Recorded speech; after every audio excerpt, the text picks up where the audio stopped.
Peddi, care of Narsampet, Secunderabad Yashoda ఆసుపత్రిలో చావు బతుకుల మధ్య కొట్టుమిట్టాడుతున్నాడు. ఆయన కోలుకుని రావాలని వేలాది మంది ప్రార్థనలు చేస్తున్నారు. ప్రతిరోజూ వందల మంది యశోద ఆసుపత్రి దగ్గరకు వస్తూ ఆయన ఆరోగ్యం గురించి వాకబు చేసి వెళుతున్నారు.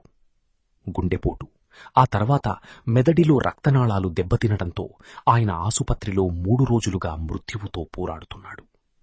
అయితే పెద్ది సుదర్శన్ రెడ్డి మాత్రం అందరిలాంటి నాయకుడు ఎంతమాత్రం కాదు. చిన్న వయస్సులోనే విప్లవ భావాలతో పెరిగిన యువకుడు. 2001లో టీఆర్ఎస్ ఆవిర్భవించినప్పటి నుండి గులాబీ జెండా కిందే జై తెలంగాణ నినాదాల మధ్య రాజకీయ జీవితాన్ని సాగించారు.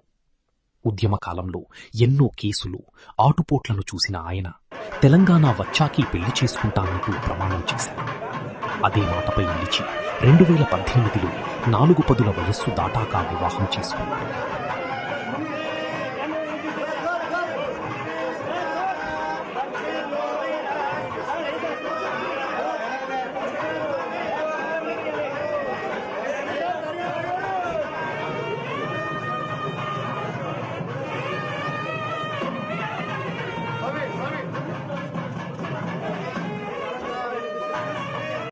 ఎమ్మెల్యేగా ఓటమి పాలు కావడంతో సివిల్ సప్లై కార్పొరేషన్ చైర్మన్గా కేసీఆర్ అవకాశం కల్పించారు.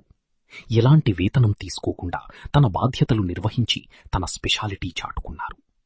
తెలంగాణ వ్యతిరేకులెవ్వరినీ ఏమాత్రం ఉపేక్షించకుండా తన జీవితాంతం పోరాడిన పెద్ది ఇప్పుడు మరణశయ్యపైన అదే పోరాటాన్ని సాగిస్తున్నారు.